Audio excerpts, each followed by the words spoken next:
नई गाड़ियों का भी भट्ठा बैठ रहा है, मारुति की गाड़ियां हो रहा है।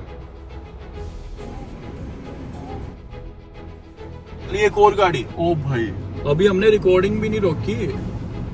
मोशन सिकनेस तो नहीं ज्यादा आएगी बॉडी रोल की वजह से, मतलब नेगेटिव पॉइंट पता लगा मेरे को। ट्रैफिक बहुत ज्यादा हो चुका है।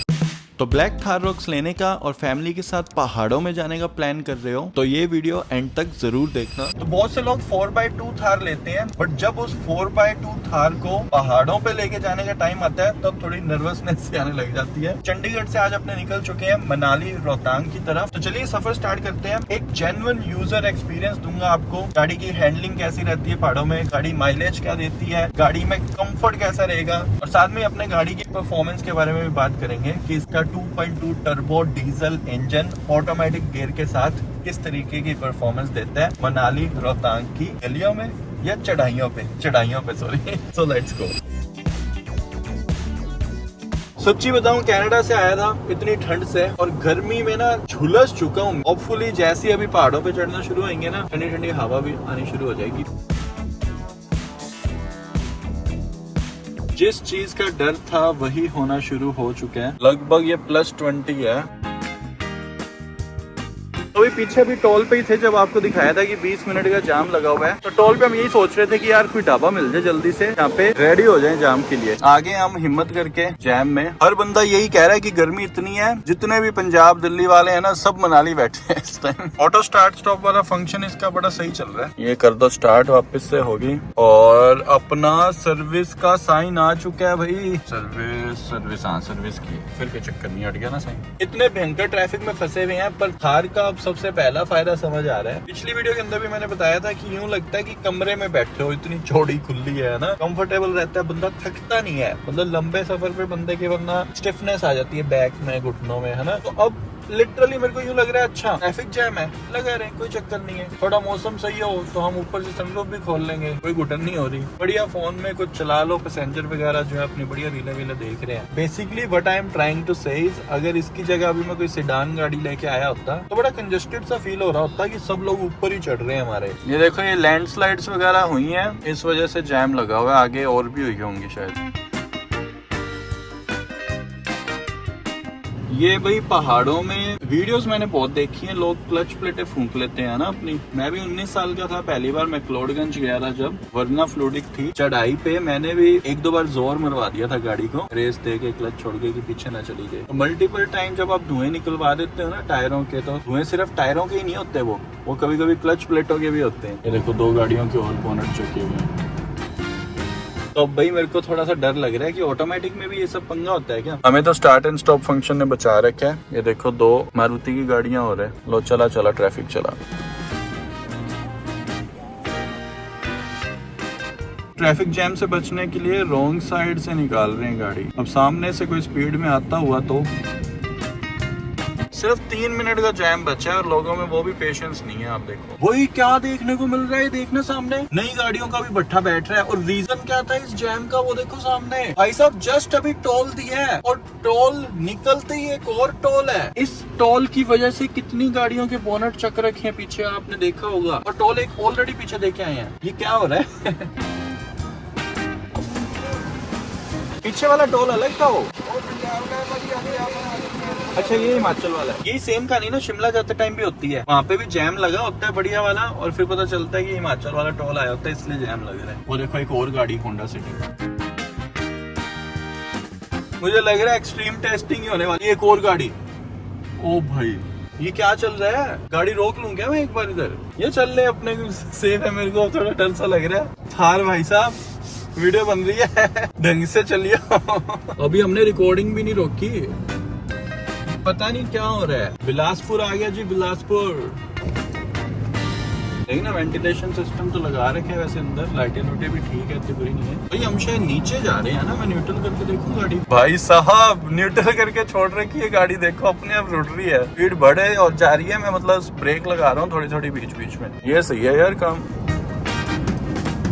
शिमला मनाली का बोर्ड आ गया 94 and 181। यही कैमरे की रीलें देखी थी मैंने शायद, टनल से निकलते ही कहते ढलान है और इधर स्पीड कैमरा लगा रखा है, और स्पीड अपने आप ही गाड़ियों की ज्यादा हो जाती है तो पड़क पड़क टिकटें जाती हैं।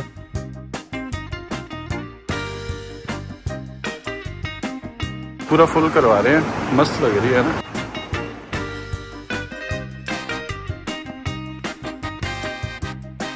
तो वादियों में पहुंच गए हैं, अब सनरूफ खोलने का भी टाइम आ चुका है। अब सनरूफ से सिर्फ आसमान ही नहीं, पहाड़ भी दिखने वाले हैं हमें। ये कौन सी रिवर है यार, साइड में कमेंट करके बताओ भाई। अब पहाड़ वहाड़ लग रहा है कि थोड़े अच्छे से दिखने शुरू हुए हैं ना। आगे जैम दिखा रहा है, मंडी से निकलते ही 45 मिनट्स का। हमने कहा थोड़ा सा ब्रेक ही ले लें, तो वेज मैगी और चाय पी के निकल गए हैं। अब मेरे को लग रहा है कि एक्चुअल चढ़ाई तो अब स्टार्ट हुई है। और साथ में अपने अब गाड़ी की भी बात करते हैं, जो 4 तरीके से हमने इसे टेस्ट करना था। सबसे पहली चीज माइलेज की बात करते हैं। माइलेज भाई ये लगभग 13 की दे रही है हमें, और ये मेरे को पहले भी लग रहा था कि पहाड़ों में ना एवरेज अच्छी आएगी, क्योंकि गाड़ी ज्यादा भगा नहीं रहे हम। इसका क्या चक्कर है, थार का ये एरोडायनेमिक नहीं है। 26 minute slowdown caused by construction on National Highway 3 in 1 kilometer. तो इसका क्या एयर रेजिस्टेंस बहुत आता है, इसीलिए 100 के बाद ये एवरेज छोड़ जाती है। अगर इसको धीरे चलाओगे एयर ड्रैग कम रहेगा, है ना। तो एयर ड्रैग कम होने से इसकी माइलेज अच्छी आ रही है। बेसिकली 12 से 13, 13.5, 14 तक भी हाथ मार रही है जब इसको लाइट पेडल पे चला रहे हैं 40, 50, 60 पे। बाकी जैसे कि अब चढ़ाई और थोड़ी ऐसे स्टीप होती जा रही है, तो असली एवरेज तो मनाली पहुंच के बताऊंगा आपको कि कितनी दी है इसने। सेकंड है कंफर्ट। अपने पैसेंजर से पूछते हैं भाई कंफर्ट वगैरह कैसे लगा। वैसे कंफर्ट तो अच्छा है, पर थोड़ी बहुत हिलती है। ये गाड़ी हिलती जरूर है, ऐसे ऐसे सवारियां यूं करती रहती हैं, बट पता नहीं क्यों इस चीज से फायदा शायद ये भी मिलता है कि बंदा ना ऐसे धंसा नहीं रहता सीट में। और मेरे को मेन डाउट ये था कि कहीं पे मोशन सिकनेस तो नहीं ज्यादा आएगी बॉडी रोल की वजह से, क्योंकि इसकी कार वाली चेसी तो है नहीं, लेडर फ्रेम पे है थार अपनी। तो बचपन की जो मेरी कुछ मेमोरीज है, जब टाटा सुमो में कहीं पहाड़ों में गए थे, उस टाइम भाई उल्टियां करते क्या था मैं। तो ओवरऑल एक्सपीरियंस अब तक का मेरा और पैसेंजर साहब बता दो, कोई मोशन सिकनेस या घबराहट वगैरह नहीं हुई। कंफर्ट एक नंबर है, ऐसे बढ़िया सोफे पे बैठ के जा रहे हो खुले कमरे में। तो इसके बाद 2 चीजें हो रहे हैं। एक तो इसकी ड्राइव, इसकी हैंडलिंग कैसी है भाई। गाड़ी जैसे कि मैंने आपको बताया था, हाईवे पे थोड़ी सी स्पीड ज्यादा करते ही इस पे कट नहीं मारे जा रहे थे, और पहाड़ों में तो हमने कट ही कट मारनी है। तो उस चीज के बारे में अभी आगे बात और करेंगे, थोड़ा सा मेरे को और टेस्ट करना है। और दूसरी इसके इंजन के बारे में। इन्होंने तो पूरा गियर वेयर लगा रखे, ये देखो ना सिस्टम। ग्रुप ही जा रहा है आई गेस बाइकर्स का। हमने देखा था ना गाड़ियों के बोनट खुले हुए, क्लच प्लेटें फूकी हुई। मैंने गाड़ी पार्किंग में लगा दी है और हैंड ब्रेक लगा के बढ़िया गाड़ी को शांति से बढ़िया फुल एसी करके ऑन करके रख रखा है। अब इसी को अगर मैं आधा घंटा ड्राइव मोड पे रखूंगा तो गाड़ी का गियर डला रहेगा, और हम ब्रेक पे पैर रखेंगे तो गाड़ी का गियर एंगेज रहता है। तो आई गेस उस सिचुएशन के अंदर भी इंजन पे लोड पड़ता होगा, ऐसा मेरा मानना है। और शायद इस तरीके से अब मैं बैठा हूँ अगर 20-25 मिनट आधा घंटा, तो इंजन पे और गियर बॉक्स पे लोड नहीं पड़ेगा। अक्सर लोग ये पूछते हैं कि पहाड़ों में सनरूफ का फायदा क्या होता है। फायदा ये होता है, देखो अब सनरूफ के ऊपर भी पहाड़ दिखने शुरू हो गए ना, ये देखो।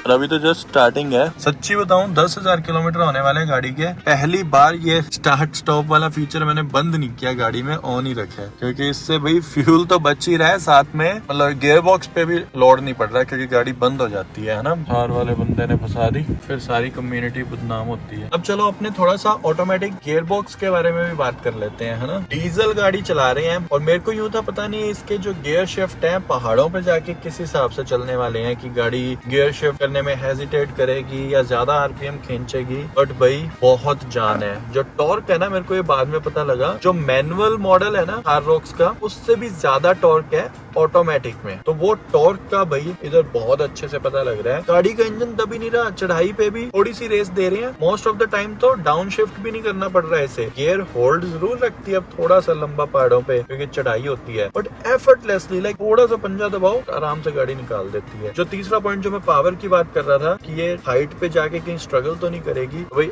अभी तक तो इसने स्ट्रगल नहीं किया है। बाकी अभी अपने मनाली पहुंचे नहीं है, और होपफुली कल रोहतांग पास भी जाएंगे, और ज्यादा एल्टीट्यूड पे भी अभी देखते हैं गाड़ी का क्या रिव्यू रहता है।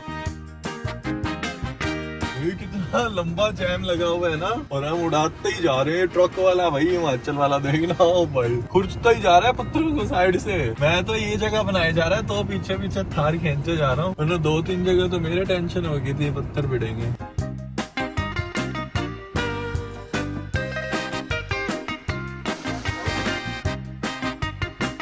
ये टनल्स क्या खोद रखी हैं, पर इन्होंने फिनिश नहीं करी क्या, देख रहे हो ऐसे छोड़ रखी है ये साइडों में। ये देखो, ओ भाई साहब ऐसे लग रहे पुराने जमाने की मूवीज में आ गया हूँ। तो गाइस अभी ये बड़े बड़े पहाड़ ना मेरे सामने आए थे, तो एक और कौन पता लगा है, मतलब नेगेटिव पॉइंट पता लगा है मेरे को, पर ये सिर्फ उनके लिए जिनकी हाइट ज्यादा है, मतलब 6 फीट या 6 फीट से ज्यादा है। ये नॉर्मल गाड़ियों का जो शीशा होता है ना, वो गोल होके ऐसे ऊपर तक आया था, तो हमें पूरा मस्त व्यू दिखता है पहाड़ जब सामने होते हैं। इसमें से बस विजन इतनी सी दिख रही है सामने स्ट्रेट। तो मैंने क्या किया, अब सीट बिल्कुल नीचे करके और यूं ऐसे खुद को लिटा के गाड़ी चला रहा हूँ कि थोड़ा बहुत तो यूं ऐसे करके देख लूं, वरना बस ऐसे सामने सामने बस वो पहाड़ों के पैर पैर ही दिखते हैं, ऊपर तक दिख ही नहीं रहा कुछ। और ये छोटे छोटे पहाड़ जब दूर हैं फिर दिख जाते हैं आपको। यार ये LA नंबर की गाड़ी तो पहली बार देख रहा हूँ, ये लद्दाख तो नहीं है कहीं? लैचक आ गया। अब तो सनरूफ वगैरह खोल के गाड़ी चला के लाए हैं, क्योंकि बाहर देखो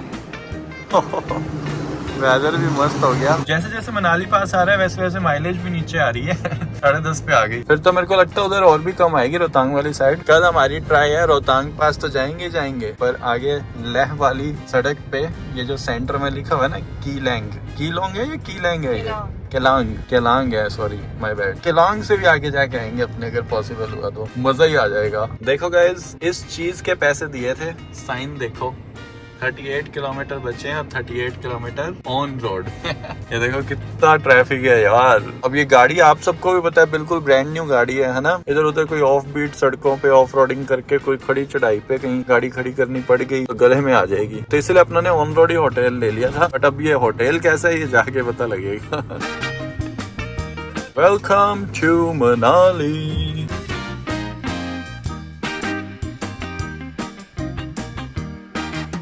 लो जी बधाई हो, गाड़ी के 10,000 किलोमीटर हमने इसको पहाड़ों में लाके किए हैं प्रॉपर। तो गाइस ऑफिशियली 10 से नीचे आ जाएगी माइलेज अब मेरे को लग रहा है। और मनाली हम एंटर कर चुके हैं। एक बार ट्रैफिक बहुत ज्यादा हो चुका है। ये जो कंजेशन है ना +25 को छू के आया है। सो हम ना एक बार अब होटल पहुंच जाए, चल के एक बार पार्किंग वार्किंग का सिस्टम देखते हैं और फिर आपको अपडेट देते हैं कि क्या सिस्टम रहा है सारा। जी पहुंच गए हैं भाई, लोकेशन अच्छी लग रही है। देखें 20,000 बर्बाद हुए हैं या आबाद। ठीक है, वॉशरूम भी ठीक है।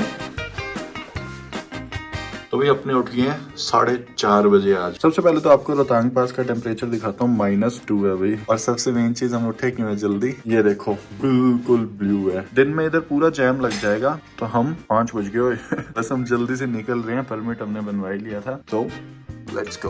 तो जी गाड़ी स्टार्ट हो चुकी है अपनी, रिमोट स्टार्ट कर दी, थार रॉक्स। और यार 5:30 बजा दिए हमने, जल्दी चलो भाई लेट्स गो। गाड़ियों का अभी चक्कर पड़ रखा था, गेट वेट खुलवाए हैं क्योंकि स्टैक कर रखी हैं गाड़ियां सारी। बगल में थार रॉक्स ही खड़ी है।